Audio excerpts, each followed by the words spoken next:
প্রিয় দর্শক, স্বাগত জানাচ্ছি নিউজ 24 এর বিজ্ঞান প্রযুক্তি আইসিটি বিষয়ক অনুষ্ঠান সাইটেক 24 এ। আপনাদের সাথে আছি আমি আল মোহাম্মদুল খান। জানাবো জ্ঞান বিজ্ঞানের নানা অজানা কথা। তবে মূল অনুষ্ঠানে যাওয়ার আগে চলুন দেখে আসি কি থাকছে আমাদের এবারের পর্বে। শুক্র কি করে রাশিয়ার গ্রহ হলো, জানাবো মানবদেহে পশুর অঙ্গ প্রতিস্থাপন সম্পর্কে। এই স্কিনে নতুন এক সম্ভাবনা দেখছেন বিজ্ঞানীরা।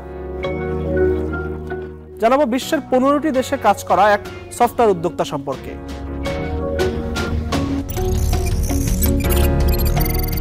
রাতের আকাশে এক উজ্জ্বল তারা, সৌন্দর্যের প্রতীক হলো শুক্র গ্রহ।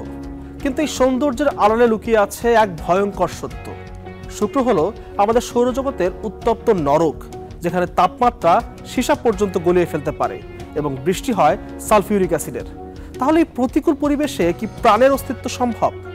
আজ আমরা খুঁজে বের করব শুক্র গ্রহের রহস্যের জাল, যার মালিকানা দাবি করে বসে আছে রাশিয়া। আমাদের সৌরজগতের গ্রহগুলোর মধ্যে শুক্র খ্যাত পৃথিবীর যমজ বোন নামে, কিন্তু এই যমজের সাথে আমাদের পৃথিবীর মিল খুবই কম। প্রথম নজরে শুক্রকে মনে হয় মোহময়। এর আকাশ ঢাকা থাকে ঘন মেঘের চাদরে, যা সূর্যের আলোকে প্রতিফলিত হয়, তাই একে সকালের তারাও বলা হয়। কিন্তু এই মোহময়ী চেহারার পেছনে লুকিয়ে আছে এক জ্বালাময় নরক। সূর্য থেকে দূরত্বের দিক দিয়ে সৌরজগতের দ্বিতীয় গ্রহ শুক্র, পৃথিবীর নিকটতম প্রতিবেশী এবং আকারে প্রায় সমান। এই গ্রহটি যখন সকালবেলায় পৃথিবীর আকাশে উদিত হয়, তখন একে লুসিফার বা শয়তান নামেও ডাকা হয়ে থাকে। বাংলায় সকালের আকাশে একে শুকতারা এবং সন্ধ্যার আকাশে একে সন্ধ্যা তারা নামে ডাকা হয়। শুক্র পূর্ব থেকে পশ্চিমে ঘোরে। একবার সম্পূর্ণভাবে নিজের কক্ষপথে সূর্যকে পরিভ্রমণ করতে শুক্র গ্রহের সময় লাগে 225 দিন। এই গ্রহের আবহমণ্ডলের প্রায় সবটাই কার্বন ডাই অক্সাইড। এখানে মাত্র 0.4 অক্সিজেন গ্যাস রয়েছে। শুক্র গ্রহে কিছু নাইট্রোজেন, হাইড্রোজেন, অ্যামোনিয়া এবং নামমাত্র জলীয় বাষ্পের অস্তিত্ব পাওয়া গেছে। তবে বছর খানেক আগে বিজ্ঞানীরা শুক্রের বায়ুমণ্ডলে ফসফিন গ্যাসের সন্ধান পেয়েছেন। পৃথিবীতে ফসফিন প্রাথমিকভাবে জৈবিক প্রক্রিয়া দ্বারা সম্পন্ন হয়। তাহলে কি শুক্রের প্রতিকূল পরিবেশেও প্রাণের অস্তিত্ব থাকা সম্ভব? এটি সত্য যে শুক্রের পৃষ্ঠে প্রাণের বেঁচে থাকা প্রায় অসম্ভব। পৃষ্ঠের তাপমাত্রা 462 ডিগ্রি সেলসিয়াস পর্যন্ত উঠতে পারে এবং বায়ুমণ্ডলীয় চাপ পৃথিবীর চেয়ে 90 গুণ বেশি। কার্বন ডাই অক্সাইডের ঘন মেঘ সূর্যের আলোকে আটকে দেয়, তাই শুক্রের পৃষ্ঠ চির অন্ধকার। কিন্তু বিজ্ঞানীরা আশা ছাড়ছেন না। নাসা এবং ইউরোপীয় মহাকাশ সংস্থা আগামী দশকে শুক্রে একাধিক মিশন পাঠানোর পরিকল্পনা করছে। মজার বিষয় হলো, শুক্র গ্রহে এই প্রাণের সম্ভাবনার গুঞ্জন ওঠার পরপরই পৃথিবীর কোনো স্থান নয়, গোটা শুক্র গ্রহটিকেই রুশ গ্রহ বলে দাবি করেছিল রাশিয়া। গত 2020 সেপ্টেম্বরে রুশ স্পেস কর্পোরেশন রসকসমসের প্রধান ডিমিত্রি রোগোজিন এ দাবি করেছিলেন। ইউরোপীয় মহাকাশ সংস্থা অবশ্য স্বীকার করেছে যে শুক্র গ্রহ নিয়ে রাশিয়ানদের বিপুল অভিজ্ঞতা রয়েছে। সংস্থাটির ওয়েবসাইটে বলা হয়েছে, 1967 থেকে 1984 সাল পর্যন্ত শুক্র গ্রহ নিয়ে রাশিয়া যে গবেষণা হয়েছে, তা এই গ্রহে আন্তর্জাতিক মহাকাশ গবেষণার শীর্ষস্থান দখল করে আছে রসকসমস। শুক্রের রহস্য উন্মোচন আমাদের নিজস্ব গ্রহের বিবর্তন এবং মহাবিশ্বে প্রাণের সম্ভাবনা সম্পর্কে আমাদেরকে আরও জানতে সহায়তা করবে।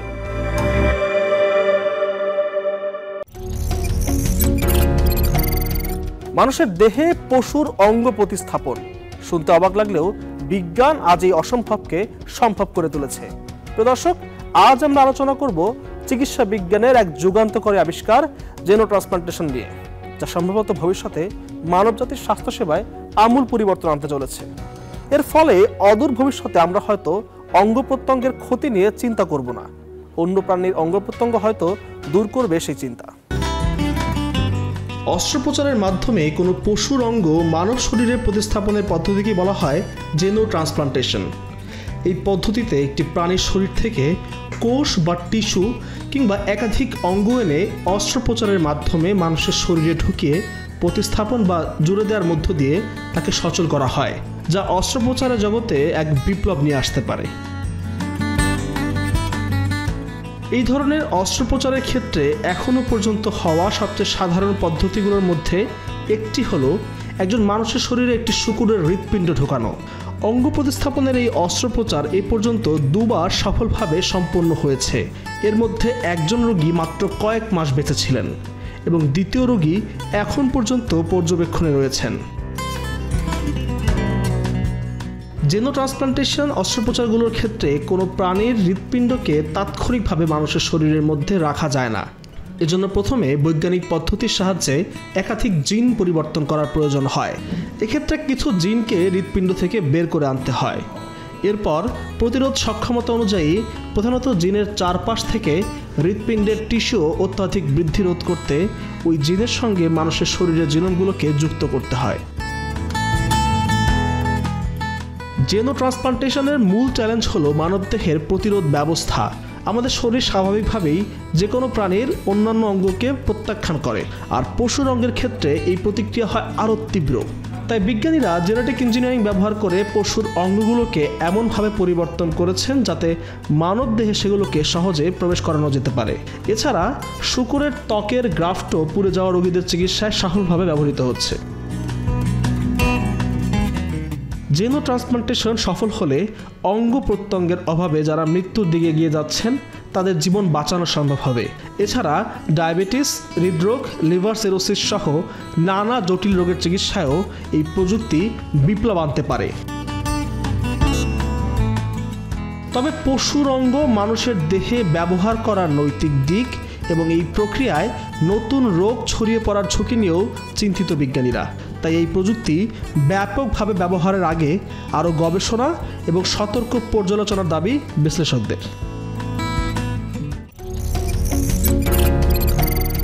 প্রিয় দর্শক, কেমন হয় যদি পৃথিবীর যে কোনো প্রান্ত থেকেই আমরা আমাদের প্রিয়জনকে জড়িয়ে ধরার অথবা কোনো এক ভার্চুয়াল জগতে প্রিয়জনের হাত ধরে ঘুরে বেড়ানোর অনুভূতি নিতে পারতাম, কিংবা অগমেন্টেড রিয়েলিটির কোনো গেমে আমরা ত্বকে অনুভব করতে পারতাম বাস্তবের ছোঁয়া, অথবা তৈরি করা হতো এমন এক রোবট যেখানে থাকবে স্পর্শের অনুভূতি।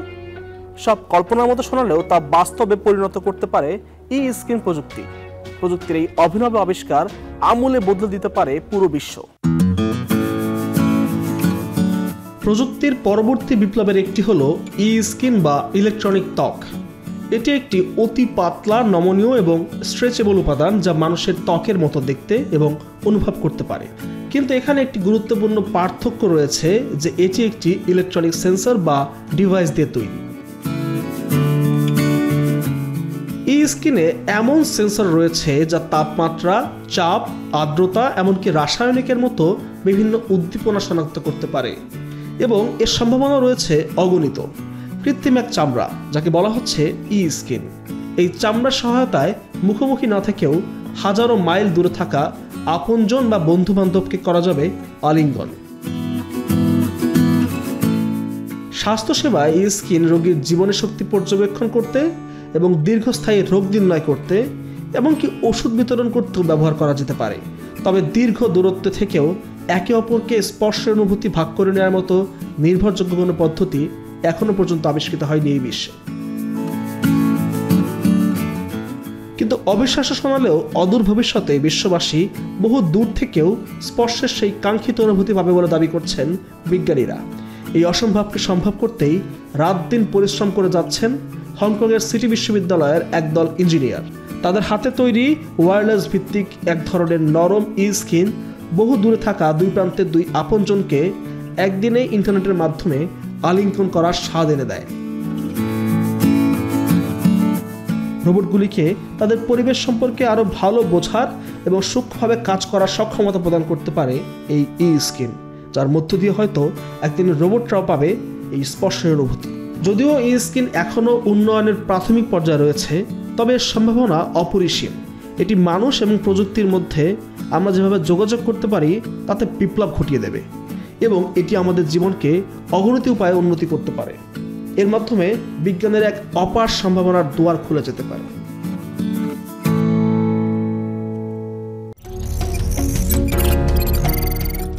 প্রিয় দর্শক, সাইটেক 24 এর পর্বে আপনাদের পরিচয় করিয়ে দিব এমন একজন বাংলাদেশি আইটি উদ্যোক্তার সাথে, যিনি বহু চড়াই উতরাই পেরিয়ে আজ একজন সফল ব্যবসায়ী। দেশের গণ্ডি পেরিয়ে তিনি কাজ করছেন বহু আন্তর্জাতিক সংস্থার সাথেও, এমনকি পূর্ব তিমুর সহ 15টির বেশি দেশে সরবরাহ করেছেন সফটওয়্যার। এর মধ্য দিয়ে বাংলাদেশে তরুণ উদ্যোক্তা শতাধিক কর্মসংস্থান তৈরির পাশাপাশি দায়িত্বরত আছেন বেসিসের একজন পরিচালক হিসেবেও। পড়াশোনা করেছি হচ্ছে কুয়েটে আমার ট্রিপলিতে পড়াশোনা করা। বা যখন আসলে আমি ইউনিভার্সিটিতে পড়াশোনা করি তখনই আমার খুব আগ্রহ ছিল যে টেক ফিল্ডে কাজ করা, কাইন্ড অফ সফটওয়্যার ফিল্ডে কাজ করা। কারণ তখন আসলে সফটওয়্যারে কেবল একটা জোয়ার শুরু হয়েছে। কারণ তার কয়েকটা বছর আগে মাননীয় প্রধানমন্ত্রী ডিজিটাল বাংলাদেশে এক রূপকল্প ঘোষণা করলেন। সবারই তখন সফটওয়্যার নিয়ে, টেকনোলজি নিয়ে তখন অনেক বেশি আগ্রহ। তখন থেকে একটা কিউরিসিটি বা আসলে প্যাশনের জায়গা আস্তে আস্তে ধীরে তখন তৈরি হচ্ছিল। সেই সময়টা 10 সাল 12 সাল এরকম সময়ের দিকে। আর আমার গ্র্যাজুয়েশন কমপ্লিট হওয়া হচ্ছে 2014 সালের সেপ্টেম্বর মাসে। 2014 সালে অক্টোবর মাসে আমরা আসলে জিম সিমেন্টন কোম্পানিটা শুরু করি। খুব ইন্টারেস্টিং জিনিস হচ্ছে, আমি যখন 4th ইয়ার স্টুডেন্ট তখন থেকে কিন্তু আমার কোম্পানিটা রেজিস্টার একটা কোম্পানি, মানে আমি তখন পড়াশোনা করছি কেবল। সো যখন আসলে কোম্পানি শুরু করলাম, আমরা তখন 6 জন ইঞ্জিনিয়ার নিয়ে আমরা তখন খুব ছোট পরিসরে একটা কোম্পানিকে আমরা তখন শুরু করলাম। সো যখন আমরা শুরু করলাম, আমাদের প্ল্যান ছিল যে আমরা প্রাইভেট সেক্টর মার্কেটে আসলে কিছু কাজ করব। আমাদের প্লাস আমাদের তখন একটা টার্গেট ছিল আমরা গেম ডেভেলপমেন্ট নিয়েও কাজ করব।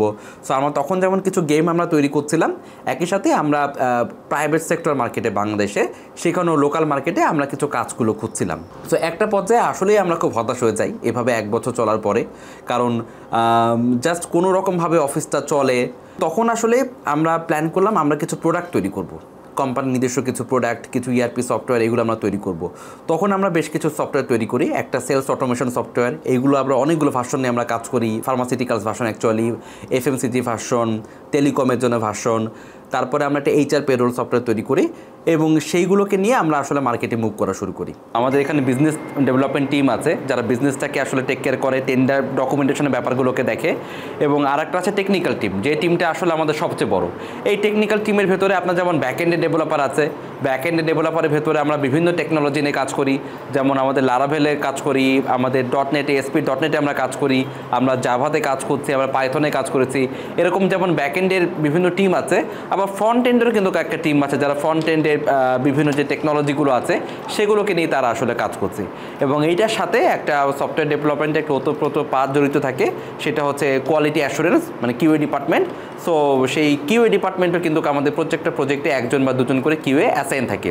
এবং এই প্রজেক্টগুলোকে দেখভাল করার জন্য আমাদের কয়েকজন প্রজেক্ট ম্যানেজার আছেন, যারা আসলে কেউ হয়তো 2টা, কেউ হয়তো 3টা প্রজেক্ট তারা সেভাবে মনিটরিং করছে। তেমনি আমাদের অনসাইটে কিন্তু অনেক কাজ করতে হয়। সব মিলে প্রায় 100-র মতো এমপ্লয়ি আমাদের এখানে কাজ করছে। আমরা লোকাল মার্কেটে মুভ করার সাথে সাথে আমরা আসলে ইন্টারন্যাশনাল মার্কেটের দিকেও আমরা একটা মুভ করা শুরু করলাম। এরপরে তখন আমরা আসলে আফ্রিকা মার্কেটে কিছু মুভ করলাম। আমাদের সেলস টিমটাকে টার্গেট করলাম যে সমস্ত আফ্রিকা কান্ট্রিগুলো খুব ডেভেলপড হচ্ছে, just like Nigeria, Kenya, Ghana, Ethiopia, এই দেশগুলোতে মার্কেটিংটা করার জন্য এবং আমাদের প্রোডাক্টগুলোকে না মার্কেটিং করার জন্য। সো ওইসব দেশে যখন আমরা মুভ করলাম এবং ওইখান থেকে আমাদের আলহামদুলিল্লাহ খুব ভালো একটা রেসপন্স পেলাম। এবং আমাদের যে সফটওয়্যারগুলো আছে পরপর কয়েকটা খুব সেল হয়ে গেল এবং ভালো প্রাইসে সেল হলো। তো আমরা আসলে বাংলাদেশে প্রায় 2-3 বছর মুভ করে কোনো আসলে গভর্নমেন্ট কাজ পাই নাই। 2-3 বছর মুভ করার পরে ফার্স্ট আমরা একটা কাজ পেয়েছিলাম, এটা হচ্ছে বাংলাদেশ বিমানের। সো খুব ছোটো পরিসরে একটা কাজ আমরা সেখান থেকে শুরু করেছিলাম। এরপরে আরও 2-একটা কাজ করি, সেগুলো খুব ছোটোখাটো পরিসরে। বাট আমাদের সফটওয়্যারে যে ইনভেস্টমেন্ট ছিল, কাইন্ড অফ যে ডেভেলপ করতে যে খরচটা হয়েছে, সেটা আসলে অনেক বেশি ছিল, কিন্তু ওইটা আসলে আমাদের কাজে লেগেছে। কারণ এই পোর্টফোলিওগুলো দিয়ে পরবর্তীতে কিন্তু আমরা আলহামদুলিল্লাহ অনেক বড়গুলো কাজ করেছি। সো এরকম গভর্নমেন্ট লেভেলে আমাদের কিন্তু 28 থেকে 30টা ক্লায়েন্ট আমাদের আছে। রাইট নাও রানিং প্রজেক্টে প্রায় 14 থেকে 15টা, এবং সবগুলোই কিন্তু মানে আলহামদুলিল্লাহ আসলে ওই ছোটো ছোটো কাজগুলো করেছিলাম বলেই সেখান থেকে পোর্টফোলিও অ্যাড হয়েছে। পরবর্তীতে বেশ কিছু কাজ করার ফলে একটা রেপুটেশন গ্রো আপ করেছে এবং সেই জন্য কিন্তু আমরা আসলে পেয়েছি। এবং আমাদের একটা বড় ক্লায়েন্ট হচ্ছে ইউএনডিপি। আমরা নট অনলি ইউএনডিপি বাংলাদেশের সাথে কাজ করেছি, আমরা ইউএনডিপি টার্কির সাথে আমরা কাজ করেছি, ইউএনডিপি আমরা কলম্বিয়ার সাথে কাজ করেছি, ইউএনডিপি তিমুর-লেস্তের সাথে আমরা কাজ করেছি, এবং সবগুলো ছিল কিন্তু ইন্টারন্যাশনাল টেন্ডার। সো একটা ইন্টারেস্টিং কথা বলি, যেমন ইউএনডিপি পূর্ব তিমুরে কাজ করার সময় আমাদের কি এক্সপিরিয়েন্স হয়েছে।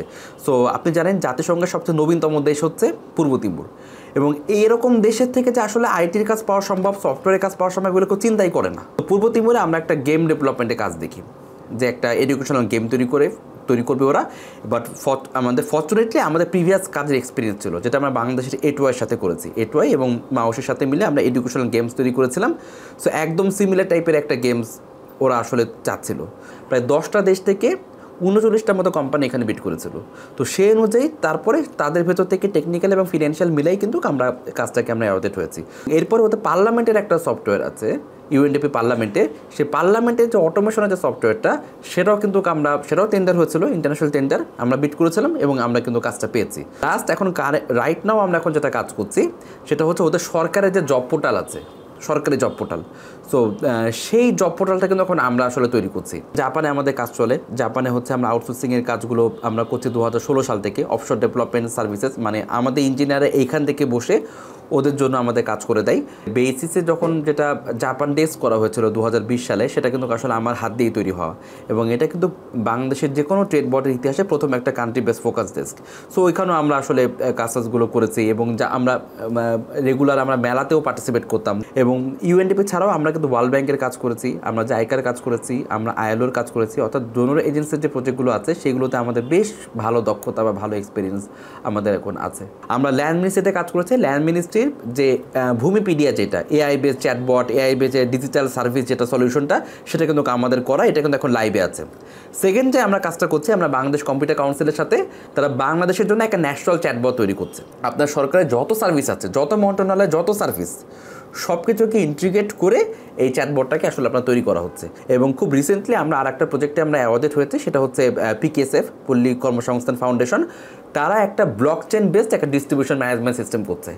সো সেইটা তো আমরা অ্যাওয়ার্ডেড হয়েছি এবং সেটাকে আমরা কাজ ইনশাআল্লাহ শুরু করতে যাচ্ছি। প্রত্যেকটা কোম্পানি তার কাছে আসলে সন্তানের মতো, সন্তানকে আরোই বড় করার ইচ্ছা, যেন আরও বড় পরিসরে কাজ করতে পারি। স্পেশালি বাইরের দেশে যে সরকারের যে কাজগুলো আছে, আউটসোর্সিংয়ের কাজগুলো আছে, সেগুলোতে আরও বেশি করে করতে পারি।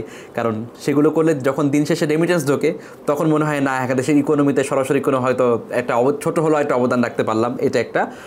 আর ইন্ডাস্ট্রিতে যেহেতু ভলেন্টিয়ারিতে কাজ করে যাচ্ছি বিভিন্ন সংগঠনের সাথে, সেটা আমার পক্ষ থেকে যেটুকু করা সম্ভব সেটা আমি আসলে করে যাব। প্রিয় দর্শক, বিজ্ঞান ও প্রযুক্তি জগতে আবিষ্কার চলমান, আজ ফিরতে হচ্ছে, তবে আগামী সপ্তাহে ফিরবো এই জ্ঞান বিজ্ঞানের নতুন সব তথ্য নিয়ে। ততদিন পর্যন্ত সাথে থাকুন সাইটেক 24-এর। আমাদেরকে জানাতে বা আমাদের থেকে জানতে মেল করুন sitec24.news24@gmail.com এবং আমাদের অফিসিয়াল ফেসবুক পেজ ও ইউটিউব চ্যানেল সাবস্ক্রাইব করে সঙ্গে থাকুন আমাদের, এবং অবশ্যই প্রযুক্তির সঠিক ব্যবহারে মনোনিবেশ করুন।